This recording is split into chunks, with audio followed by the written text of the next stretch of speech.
राज्य को त्याग करने का निर्णय श्री राम का था। लक्ष्मण तो सदा से ही इसके विरुद्ध थे। जानते हैं लक्ष्मण और निषादराज के बीच क्या वार्तालाप हुआ। श्री वाल्मीकि निर्मित आश्रमण आदि काव्य के अयोध्या कांड में 51वां सर्ग। लक्ष्मण को अपने भाई के लिए स्वाभाविक अनुराग से जागते देख निषादराज गुहे को बड़ा संताप हुआ। उसने रघुकुल नंदन लक्ष्मण से कहा, तात राजकुमार, तुम्हारे लिए यह आराम देने वाली शैया तैयार है। इस पर सुखपूर्वक सोकर भली भांति विश्राम कर लो। यह सेवक तथा इसके साथ के सब लोग वनवासी होने के कारण सब प्रकार के कलेश सहने के योग्य हैं, परंतु तुम सुख में ही पले हो, अतः उसी के योग्य हो।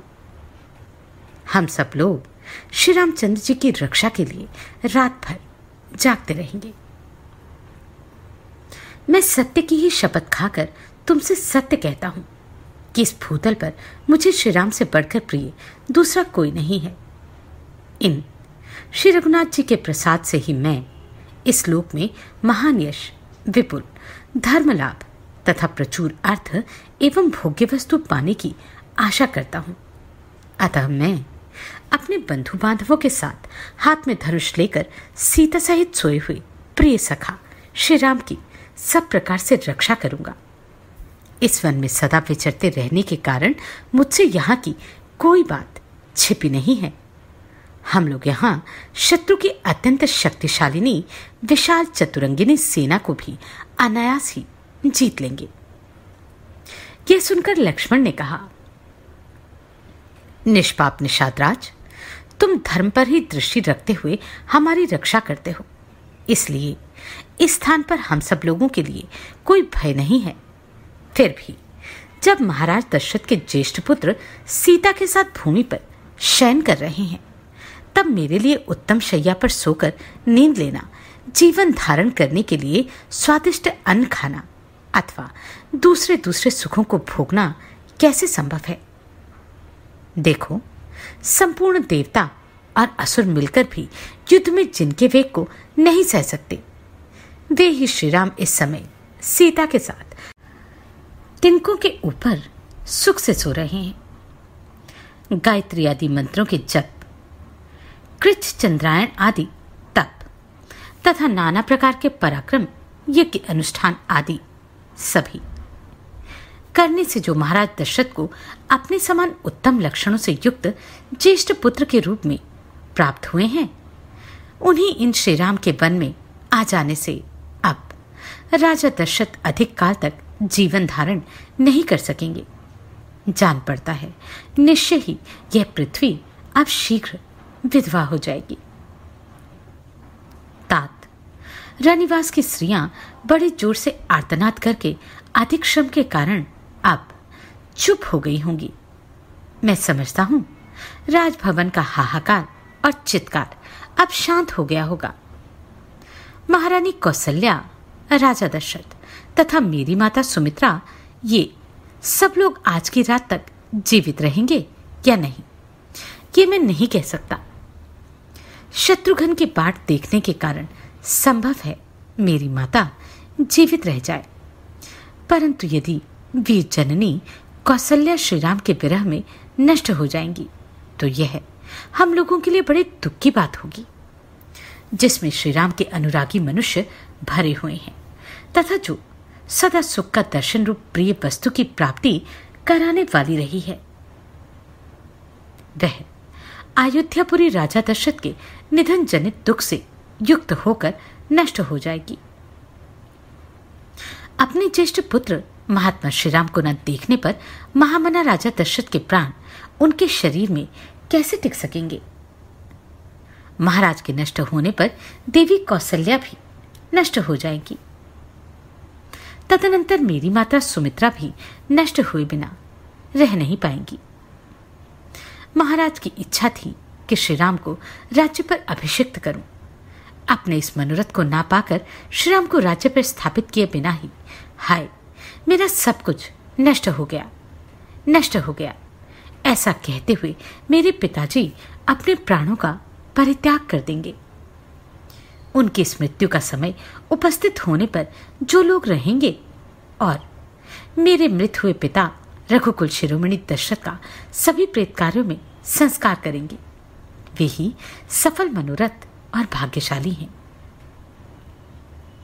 यदि पिताजी जीवित रहे तो रमणीय चबूतरों और चौराहों के सुंदर स्थानों से युक्त पृथक पृथक बने हुए विशाल राजमार्गों से अलंकृत धनिकाओं की अटालिकों तथा देव मंदिरों एवं राजभवनों से संपन्न श्रेष्ठ वरांगनाओं से सुशोभित रथों, घोड़ों और हाथियों के आवागमन से भरी हुई विविध वाद्यों की ध्वनियों से निनादित समस्त कल्याणकारी वस्तुओं से भरपूर हृष्टपुष्ट मनुष्यों से सेवित पुष्प वाटिकाओं और उद्यानों से विभूषित तथा सामाजिक उत्सवों से सुशोभित हुई मेरे पिता की राजधानी अयोध्यापुरी में जो लोग विचरेंगे, वास्तव में वे ही सुखी होंगे। क्या मेरे पिता महाराज दशरथ हम लोगों के लौटने तक जीवित रहेंगे? क्या वनवास से लौटकर उन उत्तम व्रतधारी महात्मा का हम फिर दर्शन कर सकेंगे? क्या वनवास की इस अवधि के समाप्त होने पर हम लोग सत्यपति श्री राम के साथ कुशल पूर्वक अयोध्यापुरी में प्रवेश कर सकेंगे? इस प्रकार दुख से आर्त होकर विलाप करते हुए महामना राजकुमार लक्ष्मण को वह सारी रात जागते ही बीत गई। प्रजाओं के हित में संलग्न रहने वाले राजकुमार लक्ष्मण जब बड़े भाई के प्रति सौहार्दवश उपयुक्त रूप से यथार्थ बात कह रहे थे, उस समय उसे सुनकर निषादराज गोहे दुख से पीड़ित हो उठा और व्यथा से व्याकुल हो जोर से आतुर हुए हाथी की भांति आंसू बहाने लगा। इस प्रकार श्री वाल्मीकि निर्मित आशामयण आदि काव्य के अयोध्या कांड में 51वां सर्ग पूरा हुआ। श्री राम ने कभी भी ऐसा नहीं कहा कि उनके पिता शायद जीवित न बचे, किंतु लक्ष्मण ये जानते थे कि श्री राम के बिना दशरथ का जीवित रहना संभव नहीं है। जानते हैं आगे क्या हुआ? श्री वाल्मीकि निर्मित आशामयण आदि काव्य के अयोध्या कांड में 52वां सर्ग। जब रात बीती और प्रभात हुआ, उस समय विशाल वक्ष वाले महायशस्वी श्री राम ने शुभ लक्षण संपन्न सुमित्रा कुमार लक्ष्मण से इस प्रकार कहा। तात, भगवती रात्रि व्यतीत हो गई, अब सूर्योदय का समय आ पहुंचा है। वह अत्यंत काले रंग का पक्षी कोकिल कुहू कुहू बोल रहा है। वन में अव्यक्त शब्द करने वाले मयूरों की कैका वाणी भी सुनाई देती है। अतः सौम्य, अब हमें तीव्र गति से बहने वाली समुद्रगामिनी गंगा जी के पार उतरना चाहिए। मित्रों को आनंदित करने वाले सुमित्रा कुमार लक्ष्मण ने श्री रामचंद्र जी के कथन का अभिप्राय समझकर गोहे और सुमंत्र को बुलाकर पार उतरने की व्यवस्था करने के लिए इस प्रकार कहा, और स्वयं वे भाई के सामने आकर खड़े हो गए। श्री रामचंद्र जी का वचन सुनकर उनका आदेश शिरोधार्य करके निषादराज ने तुरंत अपने सचिवों को बुलाया और इस प्रकार कहा, तुम घाट पर शीघ्र ही एक ऐसी नाव ले आओ जो मजबूत होने के साथ ही सुगमता पूर्वक खेने योग्य हो, उसमें डांड लगा हुआ हो, कर्णधार बैठा हो तथा वह नाव देखने में सुंदर हो। निषादराज गोहे का वह आदेश सुनकर उसका महान मंत्री गया और एक सुंदर नाव घाट पर पहुंचाकर उसने गोहे को उसकी सूचना दी। तब गोह ने हाथ जोड़कर श्री रामचंद्र जी से कहा, देव, यह नौका उपस्थित है, बताइए इस समय आपकी और क्या सेवा करूं? देव कुमार के समान तेजस्वी तथा उत्तम व्रत का पालन करने वाले पुरुष सिंह श्री राम समुद्रगामिनी गंगा नदी को पार करने के लिए आपकी सेवा में यह नाव आ गई है। अब आप शीघ्र इस पर आरूढ़ होइए।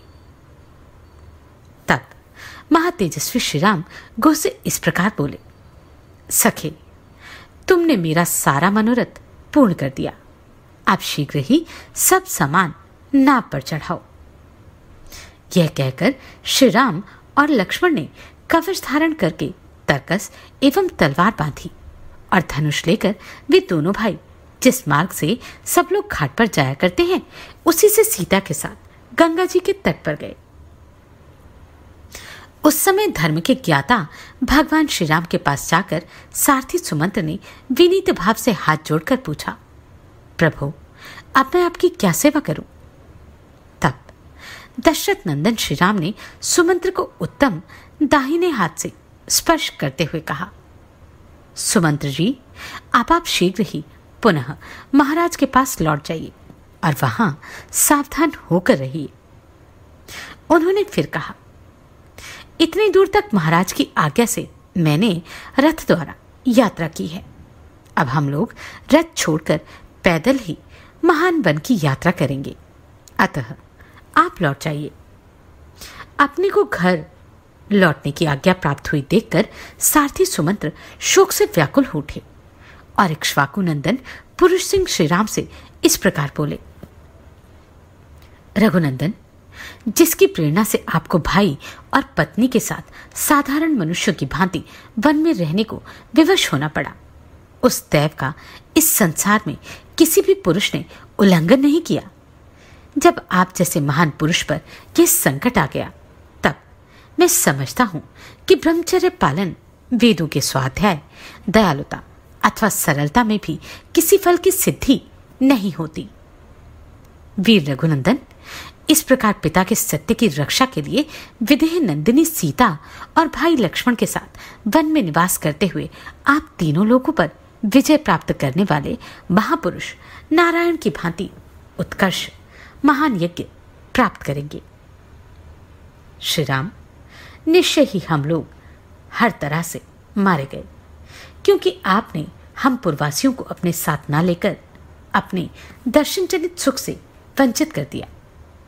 अब हम पापिनी कैकेयी के वश में पड़ेंगे और दुख भोगेंगे। आत्मा के समान प्रिय श्री रामचंद्र जी से ऐसी बात कहकर उन्हें दूर जाने को उद्ध्व देख सारथी सुमंत्र दुख से व्याकुल होकर देर तक रोते रहे। आंसुओं का प्रवाह रुकने पर आचमन करके पवित्र हुए सारथी से श्री रामचंद्र जी ने बारंबार मधुर वाणी में कहा, सुमंत्र जी, मेरी दृष्टि में इक्ष्वाकु वंशियों का हित करने वाला सुहृद आपके समान दूसरा कोई नहीं है। आप ऐसा प्रयत्न करें जिससे महाराज दशरथ को मेरे लिए शोक ना हो। पृथ्वीपते महाराज दशरथ एक तो वृद्ध हैं, दूसरे उनका सारा मनोरथ चूर चूर हो गया, इसलिए उनका हृदय शोक से पीड़ित है। यही कारण है कि मैं आपको उनकी संभाल के लिए भेजना चाहता हूं। वे महामनस्वी महाराज कैकेयी का प्रिय करने की इच्छा से आपको जो कुछ जैसी भी आज्ञा दे उसका आप आदरपूर्वक पालन करें, यही मेरा अनुरोध है। राजा लोग इसीलिए राज्य का पालन करते हैं कि किसी भी कार्य में उनके मन की इच्छा पूर्ति में विघ्न न डाला जाए। सुमंत्र जी, जिस किसी भी कार्य में जिस किसी तरह भी महाराज को अप्रिय बात से खिन्न होने का अवसर न आवे तथा वे शोक से दुबले न हो, वह आपको उसी प्रकार करनी चाहिए। जिन्होंने कभी दुख नहीं देखा उन आर्य, जितेंद्रिय और वृद्ध महाराज को मेरी ओर से प्रणाम करके यह बात कहिएगा। हम लोग अयोध्या से निकल गए अथवा हमें वन में रहना पड़ेगा, इस बात को लेकर ना तो कभी शोक करता हूं और ना लक्ष्मण को ही इसका शोक है। 14 वर्ष समाप्त होने पर हम पुनः शीघ्र ही लौट आएंगे और उस समय आप मुझे, लक्ष्मण और सीता को फिर देखेंगे। सुमंत्र जी, महाराज से ऐसा कहकर आप मेरी माता से उनके साथ बैठी हुई अन्य देवियों अर्थात माताओं से तथा कैकेयी से भी बारंबार मेरा कुशल समाचार कहिएगा।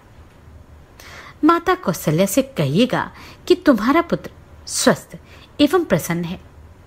इसके बाद सीता की ओर से, मुझ ज्येष्ठ पुत्र की ओर से तथा लक्ष्मण की ओर से भी माता की चरण वंदना कर दीजिएगा। तदनंतर मेरी ओर से महाराज से भी यह निवेदन कीजिएगा कि आप भरत को शीघ्र ही बुलवा लें और जब वे आ जाए तब अपने अभिष्ट युवराज पद पर उनका अभिषेक कर दें। भरत को हृदय से लगाकर और युवराज के पद पर अभिषिक्त करके आपको हम लोगों के वियोग से होने वाला दुख दबा नहीं सकेगा। भरत से भी हमारा यह संदेश कह दीजिएगा कि महाराज के प्रति जैसा तुम्हारा बर्ताव है वैसा ही समान रूप से सभी माताओं के प्रति होना चाहिए। तुम्हारी दृष्टि में कैकेयी का जो स्थान है वही समान रूप से सुमित्रा और मेरी माता कौशल्या का भी होना उचित है। इन सब में कोई अंतर न रखना। पिताजी का प्रिय करने की इच्छा से युवराज पद को स्वीकार करके यदि तुम राजकाज की देखभाल करते रहोगे तो इहलोक और परलोक में सदा ही सुख पाओगे। श्री रामचंद्र जी ने सुमंत्र को लौटाते हुए जब इस प्रकार समझाया तब उनकी सारी बातें सुनकर वे श्री राम से स्नेहपूर्वक बोले, तात, सेवक का स्वामी के प्रति जो सत्कारपूर्ण बर्ताव होना चाहिए उसका यदि मैं आपसे बात करते समय पालन न कर सकूं, यदि मेरे मुख से स्नेहवश कोई धृष्टतापूर्ण बात निकल जाए तो यह मेरा भक्त है ऐसा समझकर आप मुझे क्षमा कीजिएगा। जो आपके वियोग से पुत्र शोक से आतुर हुई माता की भांति संतप्त हो रही है, उस अयोध्यापुरी में मैं आपको साथ लिए बिना कैसे लौटकर जा सकूंगा। आते समय लोगों ने मेरे रथ में श्रीराम को विराजमान देखा था। अब इस रथ को श्रीराम से रहित देखकर उन लोगों का और उस अयोध्यापुरी का भी हृदय विदीर्ण हो जाएगा। जैसे युद्ध में अपने स्वामी वीर रथी के मारे जाने पर जिसमें केवल सारथी शेष रह गया हो, ऐसे रथ को देखकर उसकी अपनी सेना अत्यंत दयनीय अवस्था में पड़ जाती है। उसी प्रकार मेरे इस रथ को आपसे शून्य देखकर सारी अयोध्या नगरी दीन दशा को प्राप्त हो जाएगी। आप दूर रहकर भी प्रजा के हृदय में निवास करने के कारण सदा उसके सामने ही खड़े रहते हैं। निश्चय ही उस समय प्रजा वर्ग के सब लोगों ने आपका ही चिंतन करते हुए खाना पीना छोड़ दिया होगा। श्री राम, जिस समय आप वन को आने लगे उस समय आपके शोक से व्याकुलचित हुई प्रजा ने जैसे आर्तनाद एवं क्षोभ प्रकट किया था उसे तो आपने देखा ही था। आपके अयोध्या से निकलते समय पूर्ववासियों ने जैसा आर्तनाद किया था, आपके बिना मुझे खाली रथ लिए लौटा देख वे उससे भी 100 गुना हाहाकार करेंगे।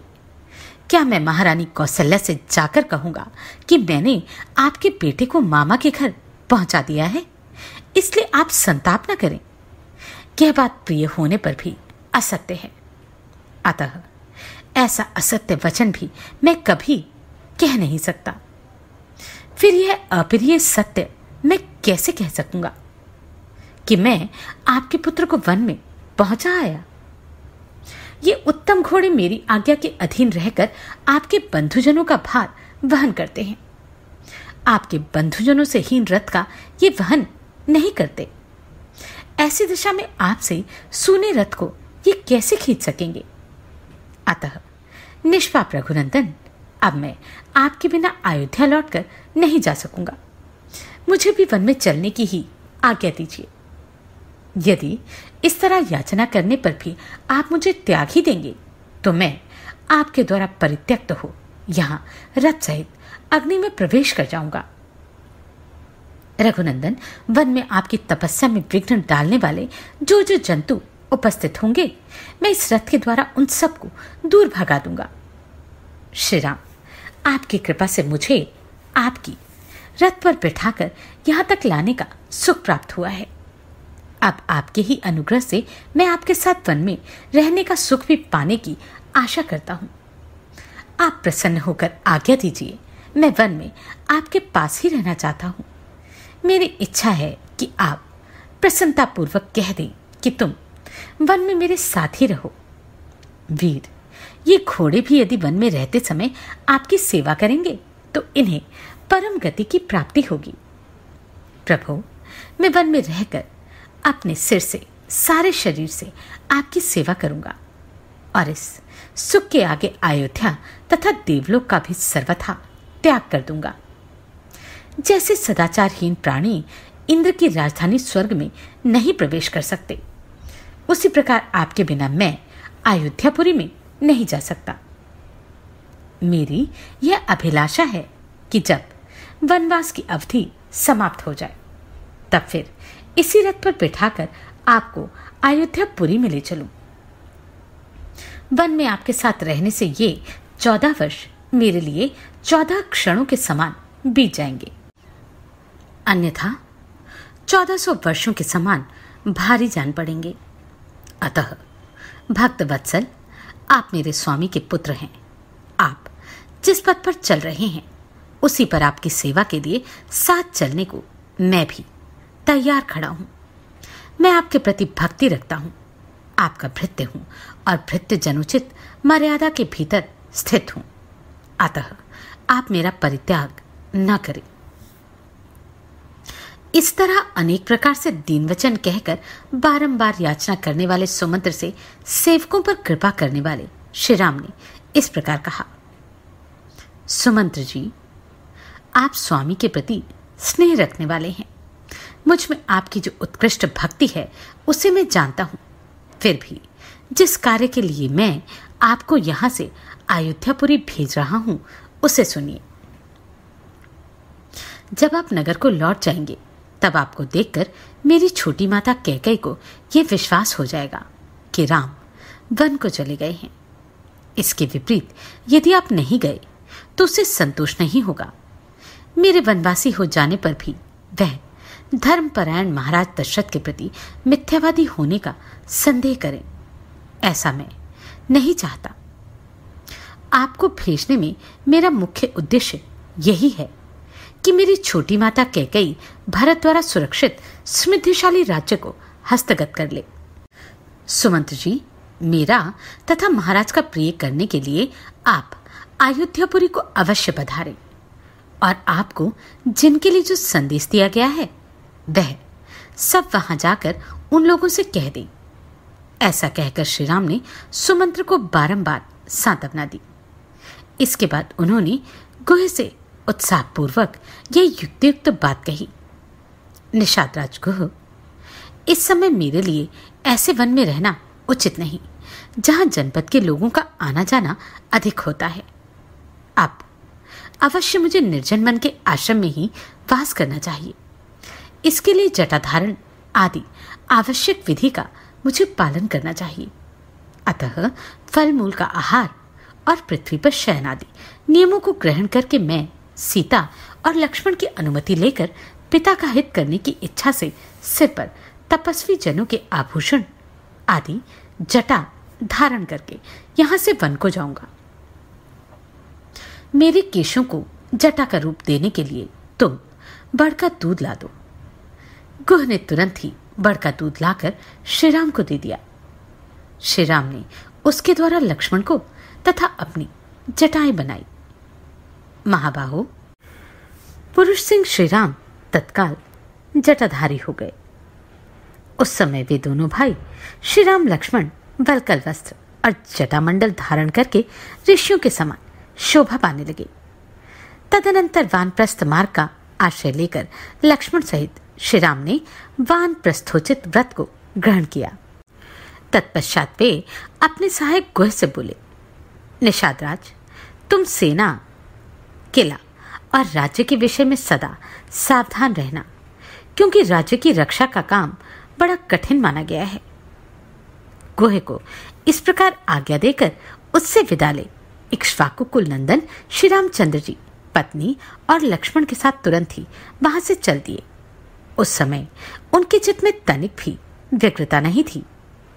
नदी के तट पर लगी हुई नाव को देखकर इक्ष्वाकु नंदन श्री राम ने शीघ्रगामी गंगा नदी के पार जाने की इच्छा से लक्ष्मण को संबोधित करके कहा, पुरुष सिंह, ये सामने नाव खड़ी है, तुम मनस्विनी सीता को पकड़कर धीरे से उस पर बिठा दो, फिर स्वयं भी नाव पर बैठ जाओ।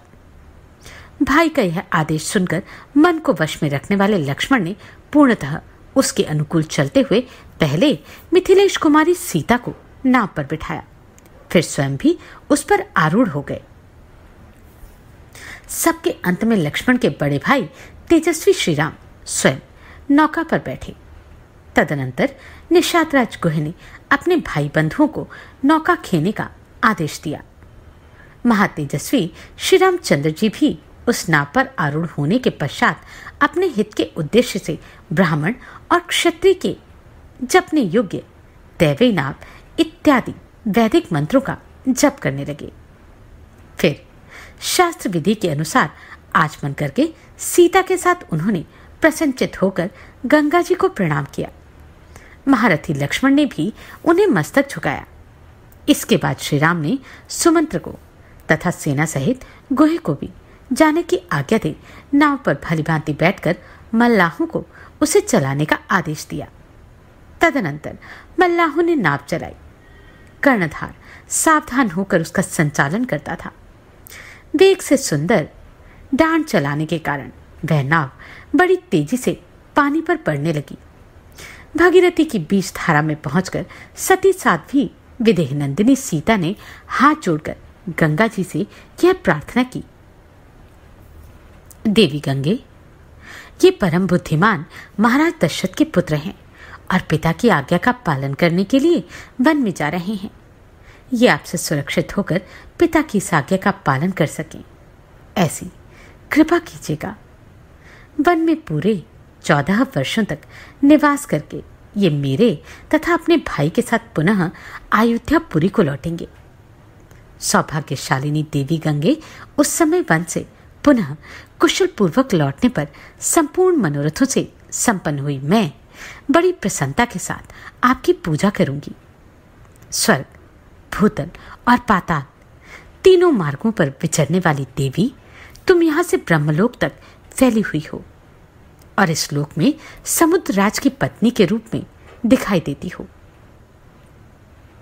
शोभाशालिनी देवी, पुरुष सिंह श्रीराम जब पुनः वन से सकुशल लौटकर अपना राज्य प्राप्त कर लेंगे, तब मैं सीता पुनः आपको मस्तक झुकाऊंगी और आपकी स्तुति करूंगी। इतना ही नहीं, मैं आपका प्रिय करने की इच्छा से ब्राह्मणों को 1 लाख गायें, बहुत से वस्त्र तथा उत्तमोत्तम अन्न प्रदान करूंगी।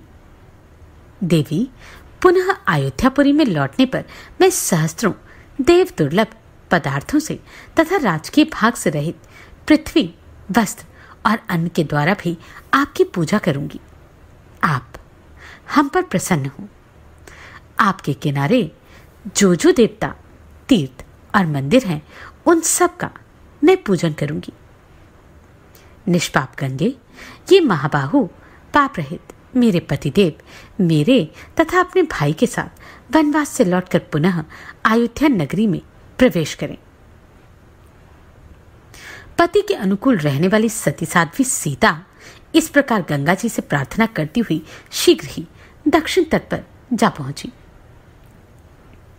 किनारे पहुंचकर शत्रु को संताप देने वाले नरशेष श्री राम ने नाव छोड़ दी और भाई लक्ष्मण तथा विदेह नंदिनी सीता के साथ आगे को प्रस्थान किया। तदनंतर महाबाहु श्री राम सुमित्रा नंदन लक्ष्मण से बोले, सुमित्रा कुमार, अब तुम सजन ये निर्जन वन में सीता की रक्षा के लिए सावधान हो जाओ। हम जैसे लोगों को निर्जन वन में नारी की रक्षा अवश्य करनी चाहिए। अतः तुम आगे आगे चलो, सीता तुम्हारे पीछे पीछे चले और मैं सीता की तथा तुम्हारी रक्षा करता हुआ सबसे पीछे चलूंगा। पुरुष प्रवर हम लोगों को एक दूसरे की रक्षा करनी चाहिए। अब तक कोई भी दुष्कर कार्य समाप्त नहीं हुआ है। इस समय से ही कठिनाई का सामना आरंभ हुआ है। आज विदेह कुमारी सीता को वनवास के वास्तविक कष्ट का अनुभव होगा। अब ये ऐसे वन में प्रवेश करेंगी जहां मनुष्यों के आने जाने का कोई चिन्ह नहीं दिखाई देगा। न धान आदि के खेत होंगे, न टहलने के लिए बगीचे। जहां ऊंची नीची भूमि होगी और गड्ढे मिलेंगे जिसमें गिरने का भय रहेगा। श्री रामचंद्र जी का यह वचन सुनकर लक्ष्मण आगे बढ़े। उनके पीछे सीता चलने लगी तथा सीता के पीछे रघुकुल नंदन श्री राम थे। श्री रामचंद्र जी शीघ्र गंगा जी के उस पार पहुंचकर जब तक दिखाई दिए तब तक सुमंत्र निरंतर उन्हीं की ओर दृष्टि लगाए देखते रहे। जब वन के मार्ग में बहुत दूर निकल जाने के कारण वे दृष्टि से ओझल हो गए, तब तपस्वी सुमंत्र के हृदय में बड़ी व्यथा हुई। वे नेत्रों से आंसू बहाने लगे। लोकपालों के समान प्रभावशाली वरदायक महात्मा श्री राम महानदी गंगा को पार करके क्रमशः समृद्धिशाली वत्स देश अर्थात प्रयाग में जा पहुंचे, जो सुंदर धन धान्य से संपन्न था। वहां के लोग बड़े हृष्ट पुष्ट थे। वहां उन दोनों भाइयों ने मृग्या विनोद के लिए वराह, ऋष्य, पृषत और महारुरु इन 4 महामृगों पर बाणों का प्रहार किया। तत्पश्चात जब उन्हें भूख लगी तब पवित्र कंदमूल आदि लेकर सायकाल के समय ठहरने के लिए वे सीता जी के साथ एक वृक्ष के नीचे चले गए। इस प्रकार श्री वाल्मीकि निर्मित आर्षारामायण आदि काव्य के अयोध्या कांड में 52वां सर्ग पूरा हुआ। श्री राम जानते थे कि अभी तो वन के कष्ट आरंभ हुए हैं, किंतु वे ये भी जानना चाहते थे कि लक्ष्मण क्या वास्तव में उनके साथ ये कष्ट भोगना चाहते हैं। इसी कारणवश उन्होंने लक्ष्मण की परीक्षा लेने के लिए उन्हें पुनः अयोध्या लौट जाने का एक अवसर और प्रदान किया। जानते हैं वह कैसा था? श्री वाल्मीकि निर्मित आर्षारामायण आदि काव्य के अयोध्या कांड में 53वां सर्ग। उस वृक्ष के नीचे पहुंचकर आनंद प्रदान करने वाले श्रेष्ठ श्री राम ने सायकाल की संध्योपासन करके लक्ष्मण से इस प्रकार कहा, सुमित्रानंदन, आज हमें अपने जनपद से बाहर यह पहली रात प्राप्त हुई है जिसमें सुमंत्र हमारे साथ नहीं है। इस रात को पाकर तुम्हें नगर की सुख सुविधाओं के लिए उत्कंठित नहीं होना चाहिए। लक्ष्मण, आज से हम दोनों भाइयों को आलस से छोड़कर रात में जागना होगा, क्योंकि सीता के योगक्षेम हम दोनों के ही अधीन है। सुमित्रानंदन, यह रात हम लोग किसी तरह बिताएंगे और स्वयं संग्रह करके लाई हुई तिनकों और पत्तों की शैया बनाकर उसे भूमि पर बिछाकर उस पर किसी तरह सो लेंगे। जो बहुमूल्य शैया पर सोने के योग्य थे वे श्री राम भूमि पर ही बैठकर सुमित्रा कुमार लक्ष्मण से यह शुभ बातें कहने लगे। लक्ष्मण, आज महाराज निश्चय ही बड़े दुख से सो रहे होंगे, परंतु कैकेयी सफल मनोरथ होने के कारण बहुत संतुष्ट होंगी। कहीं ऐसा न हो कि रानी कैकेयी भरत को आया देख राज्य के लिए महाराज को प्राणों से ही वियुक्त कर दें। महाराज का कोई रक्षक न होने के कारण वे इस समय अनाथ हैं, वृद्ध हैं। उन्हें मेरे वियोग का सामना करना पड़ा है। उनकी कामना मन में ही रह गई तथा वे कैकेयी के वश में पड़ गए। ऐसी दशा में वे बेचारे अपनी रक्षा के लिए क्या करेंगे? अपने ऊपर आए हुए इस संकट को और राजा की मति भ्रांति को देखकर मुझे ऐसा ज्ञात होता है कि अर्थ और धर्म की अपेक्षा काम के ही गौरव अधिक है। लक्ष्मण, पिताजी ने जिस तरह मुझे त्याग दिया उस प्रकार अत्यंत अज्ञ होने पर भी कौन ऐसा पुरुष होगा जो किसी स्त्री के लिए अपने आज्ञाकारी पुत्र का परित्याग कर दे? कैकेयी कुमार भरत ही सुखी और सौभाग्यवती स्त्री के पति हैं, जो अकेले ही हृष्टपुष्ट मनुष्यों से भरे हुए कौशल देश का सम्राट की भांति पालन करेंगे। पिताजी अत्यंत वृद्ध हो गए हैं और मैं वन में चला आया हूं। ऐसी दशा में केवल भरत ही समस्त राज्य के श्रेष्ठ सुख का उपभोग करेंगे।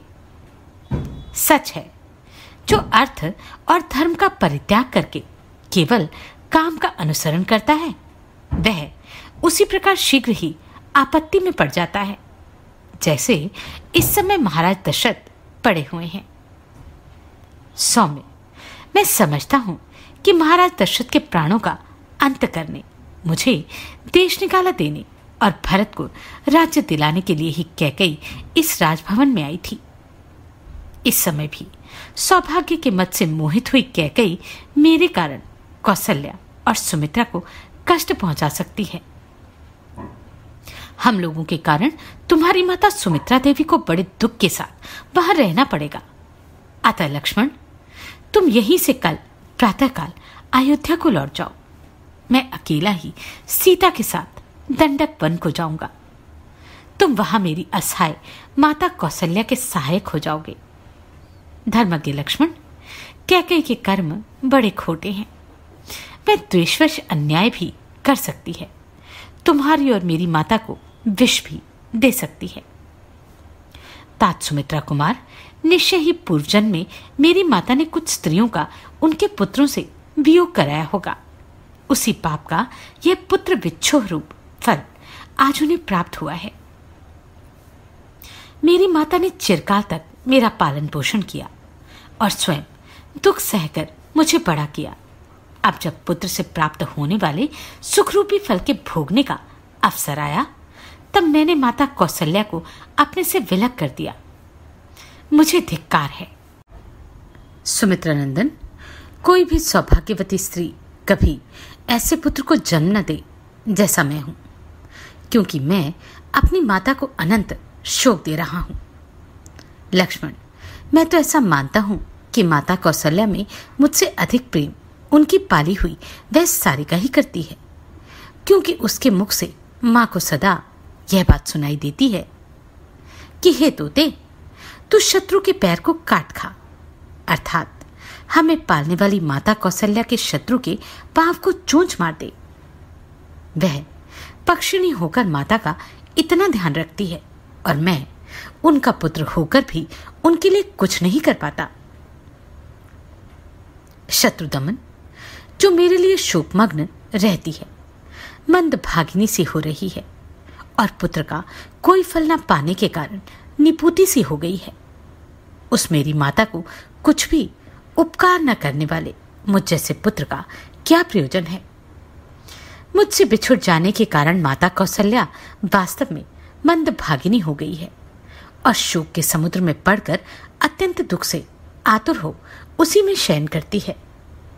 लक्ष्मण, यदि मैं कुपित हो जाऊं तो अपने बाणों द्वारा अकेला ही अयोध्यापुरी तथा समस्त भूमंडल को निष्कंटक बनाकर उसके अधिकार में कर दूं, परंतु पारलौकिक हित के साधन में बल पराक्रम कल्याण नहीं होता है, इसलिए मैं ऐसा नहीं कर सकता।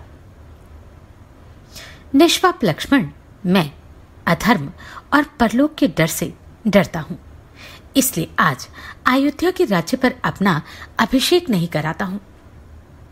यह तथा और भी बहुत सी बातें कहकर श्रीराम ने उस निर्जन वन में करुणाजनक विलाप किया। तत्पश्चात वे उस रात में चुपचाप बैठ गए। उस समय उनके मुख पर अश्रुओं की धारा बह रही थी और दीनता छा रही थी। विलाप से निवृत्त होने पर श्रीराम ज्वाला रहित अग्नि और वेगशून्य समुद्र के समान शांत प्रतीत होते थे। उस समय लक्ष्मण ने उन्हें आश्वासन देते हुए कहा, अस्त्रधारियों में श्रेष्ठ श्रीराम, आपके निकल आने से निश्चय ही आज अयोध्यापुरी चंद्रहीन रात्रि के समान निस्तेज हो गई। पुरुषोत्तम श्रीराम, आप जो इस तरह संतप्त हो रहे हैं, यह आपके लिए कदापि उचित नहीं। आप ऐसा करके सीता को और मुझको भी खेद में डाल रहे हैं। रघुनंदन, आपके बिना सीता और मैं दोनों 2 घड़ी भी जीवित नहीं रह सकते। ठीक उसी तरह जैसे जल से निकाले गए मत्स्य नहीं जीते। शत्रु को ताप देने वाले रघुवीर, आपके बिना आज मैं ना तो पिताजी को, न भाई शत्रुघ्न को, न माता सुमित्रा को और न स्वर्गलोक को ही देखना चाहता हूं।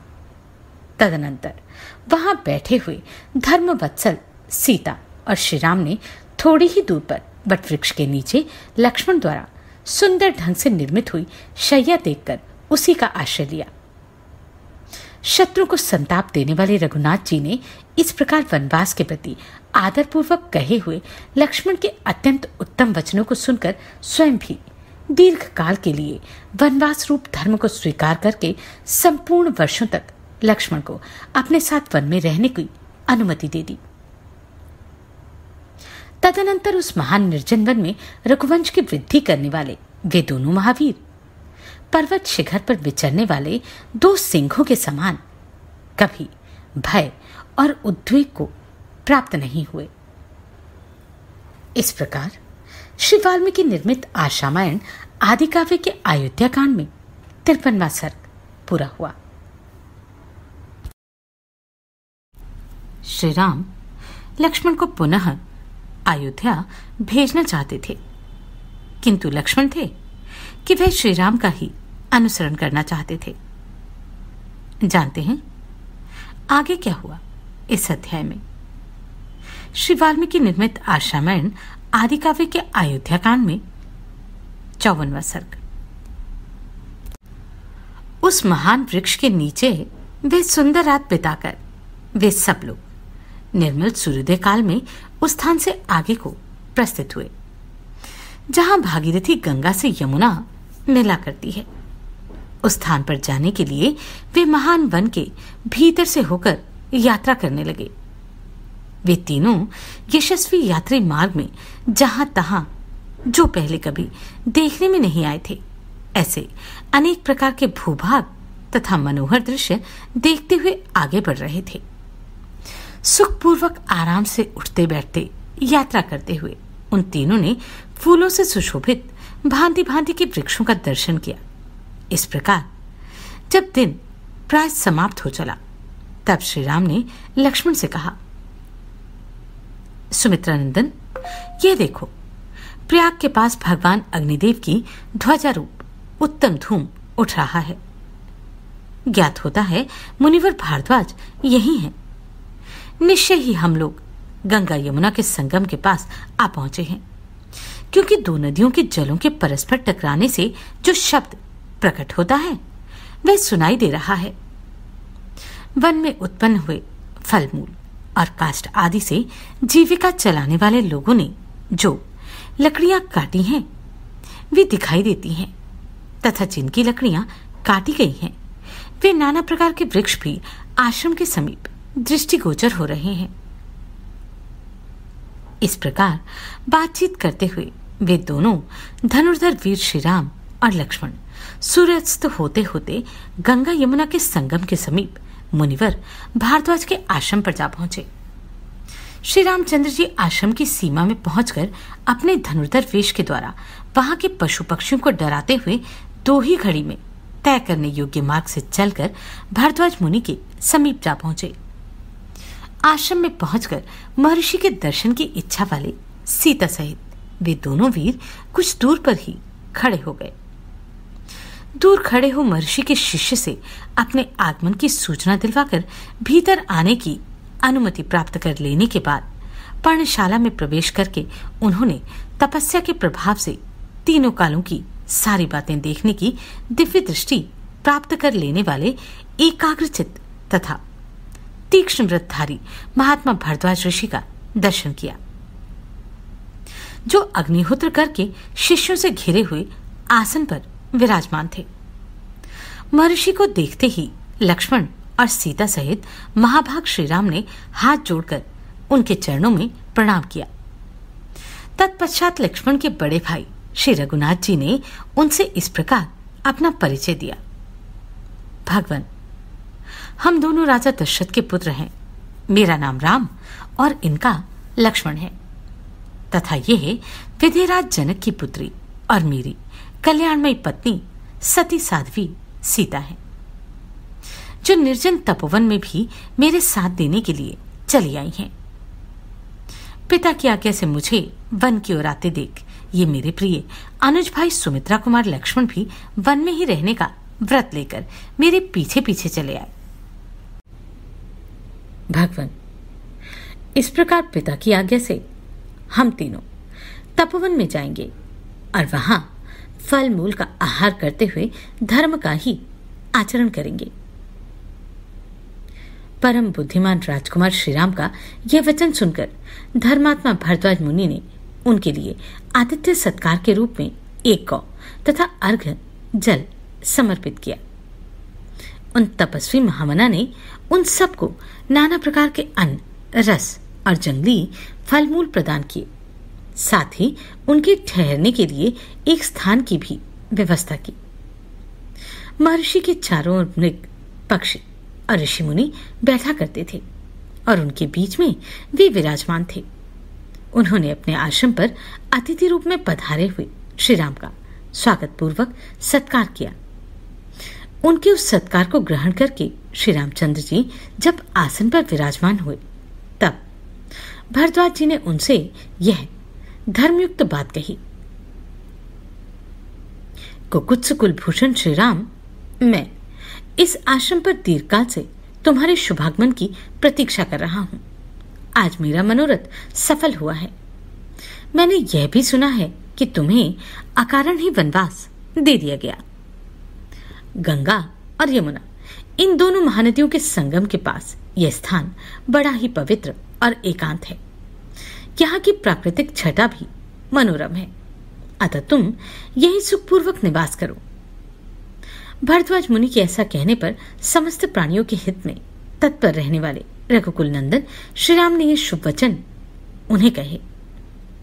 भगवान, मेरे नगर और जनपद के लोग यहाँ से बहुत निकट पड़ते हैं, अतः मैं समझता हूँ कि यहाँ मुझसे मिलना सुगम समझकर लोग इस आश्रम पर मुझे और सीता को देखने के लिए प्राय आते जाते रहेंगे। इस कारण यहाँ निवास करना मुझे ठीक जान नहीं पड़ता। भगवान, किसी एकांत प्रदेश में आश्रम के योग्य उत्तम स्थान देखिए, सोचकर बताइए, जहां सुख भोगने के योग्य विधेय राजकुमारी जानकी प्रसन्नता पूर्वक रह सके। श्री रामचंद्र जी का यह शुभ वचन सुनकर महामुनि भरद्वाज ने उनके उक्त उद्देश्य की सिद्धि का बोध कराने वाली बात कही।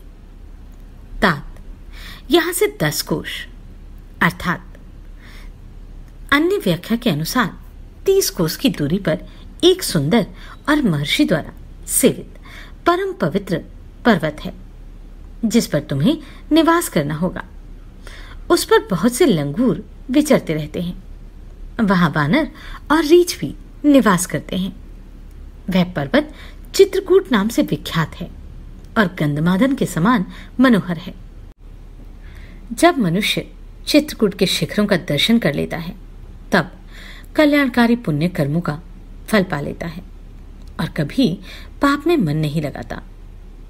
वहां बहुत से ऋषि, जिनके सिर के बाल वृद्धावस्था के कारण श्वेत हो गए हैं, तपस्या द्वारा सैकड़ों वर्षों तक क्रीड़ा करके स्वर्गलोक को चले गए।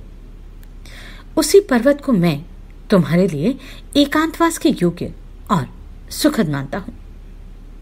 अथवा श्री राम, तुम वनवास के उद्देश्य से मेरे पास इस आश्रम पर ही रहो। ऐसा कहकर भरद्वाज जी ने पत्नी और भ्राता सहित प्रिय अतिथि श्री राम का हर्ष बढ़ाते हुए सब प्रकार की मनोवांछित वस्तुओं द्वारा उनका आतिथ्य सत्कार किया। प्रयाग में श्री रामचंद्र जी महर्षि के पास बैठकर विचित्र बातें करते रहे। इतने में ही पुण्यमयी रात्रि का आगमन हुआ। वे सुख भोगने योग्य होने पर भी परिश्रम से बहुत थक गए थे। इसलिए भरद्वाज मुनि के उस मनोहर आश्रम में श्री राम ने लक्ष्मण और सीता के साथ सुखपूर्वक वह रात्रि व्यतीत की। तदनंतर जब रात बीती और प्रातःकाल हुआ, तब पूर्व सिंह श्री राम प्रज्वलित तेज वाले भरद्वाज मुनि के पास गए और बोले, भगवान, आप स्वभावतः सत्य बोलने वाले। आज हम लोगों ने आपके आश्रम में आराम से रात बिताई है। अब आप हमें आगे के गंतव्य स्थान पर जाने के लिए आज्ञा प्रदान करें। रात बीतने और प्रातः होने पर श्री राम के इस प्रकार पूछने पर भरद्वाज जी ने कहा, महाबली श्री राम, तुम मधुर फल फूल से संपन्न चित्रकूट पर्वत पर जाओ। मैं उसी को तुम्हारे लिए उपयुक्त निवास स्थान मानता हूं। वह सुविख्यात चित्रकूट पर्वत नाना प्रकार के वृक्षों से हरा भरा है। वहां बहुत से किन्नर और सर्प निवास करते हैं। मोरों के कलरवों से वह और भी रमणीय प्रतीत होता है। बहुत से गजराज उस पर्वत का सेवन करते हैं। तुम वहीं चले जाओ। वह पर्वत परम पवित्र, रमणीय तथा बहुसंख्यक फल मूलों से संपन्न है। वहां झुंड के झुंड हाथी और हिरन वन के भीतर विचरते रहते हैं। रघुनंदन, तुम उन सबको प्रत्यक्ष देखोगे। मंदाकिनी नदी, अनेक अनेक जल स्रोत, पर्वत शिखर, गुफा, कंदरा और झरने में तुम्हारे देखने में जो भी आएगा वह अति सुंदर है। वह पर्वत सीता के साथ विचरते हुए तुम्हारे मन को आनंद प्रदान करेगा। हर्ष में भरे हुए टिटिप और कोकिलों के कलरवों द्वारा वह पर्वत यात्रियों का मनोरंजन सा करता है। वह परम सुखद एवं कल्याणकारी है। मत मृगों और बहुसंख्यक मत वाले हाथियों ने उसकी रमणीयता को और बढ़ा दिया है। तुम उसी पर्वत पर जाकर डेरा डालो और उसमें निवास करो। श्री राम चित्रकूट की तरफ जाना चाहते थे। जानते हैं आगे क्या होता है अगले अध्याय में। श्री वाल्मीकि निर्मित आश्रामण आदि काव्य के अयोध्या कांड में 54वां सर्ग पूरा हुआ। श्री राम भरद्वाज मुनि से आज्ञा लेकर चित्रकूट की तरफ जाना चाहते थे। जानते हैं आगे क्या हुआ इस अध्याय में। श्री वाल्मीकि निर्मित आश्रामण आदि काव्य के अयोध्या कांड में 55वां सर्ग। उस आश्रम में रात भर रहकर शत्रुओं का दमन करने वाले वे दोनों राजकुमार महर्षियों को प्रणाम करके चित्रकूट पर्वत पर जाने को उद्यत हुए। उन तीनों को प्रस्थान करते देख महर्षि ने उनके लिए उसी प्रकार स्वस्ति वाचन किया जैसे पिता अपने औरस पुत्रों को यात्रा करते देख उनके लिए मंगल सूचक आशीर्वाद देता है। तदनंतर महातेजस्वी महामुनि भरद्वाज ने सत्य पराक्रमी श्रीराम से इस प्रकार कहना आरंभ किया। नरश्रेष्ठ, तुम दोनों भाई गंगा और यमुना के संगम पर पहुंचकर, जिनमें पश्चिममुखी होकर गंगा मिलती है, उन महानदी यमुना के निकट जाना।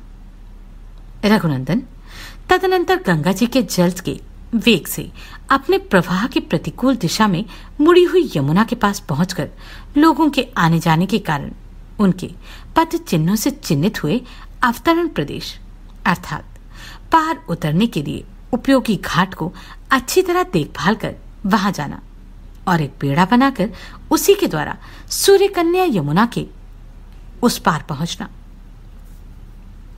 तत्पश्चात आगे जाने पर एक बहुत बड़ा बरगद का वृक्ष मिलेगा जिसके पत्ते हरे रंग के हैं। वह चारों ओर से बहुसंख्यक दूसरे वृक्षों द्वारा घिरा हुआ है। उस वृक्ष का नाम श्यामवट है। उसी की छाया के नीचे बहुत से सिद्ध पुरुष निवास करते हैं। वहां पहुंचकर सीता दोनों हाथ जोड़कर उस वृक्ष से आशीर्वाद की याचना करे। यात्री की इच्छा हो तो उस वृक्ष के पास जाकर कुछ काल तक वहां निवास करे अथवा वहां से आगे बढ़ जाए। श्यामवट के एक कोस दूर जाने पर तुम्हें नीलवन का दर्शन होगा। वहां सलल की अर्थात चीड़ और बैर के पेड़ मिलते हैं। यमुना के तट पर उत्पन्न हुए बांसों के कारण वह और भी रमणीय दिखाई देता है। यह वही स्थान है जहां से चित्रकूट को रास्ता जाता है। मैं उस मार्ग से कई बार गया हूं। वहां की भूमि कोमल और दृश्य रमणीय है। उधर कभी दावानल का भय नहीं होता। इस प्रकार मार्ग बताकर जब महर्षि भरद्वाज लौटने लगे तब श्री राम ने तथास्तु कहकर चरणों में प्रणाम किया और कहा, अब आप आश्रम को लौट जाइए। उन महर्षि के लौट जाने पर श्री राम ने लक्ष्मण से कहा, सुमित्रा नंदन, तुम्हारा कल्याण हो। ये मुनि हमारे ऊपर जो इतनी कृपा रखते हैं, इससे जान पड़ता है कि हम लोगों ने पहले कभी महान पुण्य किया होगा। इस प्रकार बातचीत करते हुए वे दोनों मनस्वी पुरुष सिंह सीता को ही आगे करके यमुना नदी के तट पर गए। वहां कालिंदी का स्रोत बड़ी तीव्र गति से प्रवाहित हो रहा था। वहां पहुंचकर वे इस चिंता में पड़े कि कैसे नदी को पार किया जाए, किंतु वे तुरंत ही यमुना के जल को पार करना चाहते थे। फिर उन दोनों भाइयों ने जंगल के सूखे काट बटोरकर उन्हीं के द्वारा एक बहुत बड़ा बेड़ा तैयार किया। वह बेड़ा सूखे बांसों से व्याप्त था और उसके ऊपर खस बिछाया गया था। तदनंतर पराक्रमी लक्ष्मण ने बेंत और जामुन की टहनियों को काटकर सीता के बैठने के लिए एक सुखद आसन तैयार किया। दशरथ नंदन, श्री राम ने लक्ष्मी जी के समान अचिंत्य ऐश्वर्य वाली अपनी प्रिया सीता जी को, जो कुछ लज्जित सी हो रही थी, उस बेड़े पर चढ़ा दिया और उनके बगल में वस्त्र एवं आभूषण रख दिए। फिर श्री राम ने बड़ी सावधानी के साथ खंती अर्थात कुदारी और बकरे के चमड़े से मड़ी हुई पिटारी को भी बेड़े पर रख दिया। इस प्रकार पहले सीता को चढ़ाकर वे दोनों भाई दशरथ कुमार श्री राम और लक्ष्मण उस बेड़े को पकड़कर खींचने लगे। उन्होंने बड़े प्रयत्न और प्रसन्नता के साथ नदी को पार करना आरंभ किया। यमुना की बीच धारा में आने पर सीता ने उन्हें प्रणाम किया और कहा, देवी, इस बेड़े द्वारा मैं आपके पार जा रही हूं।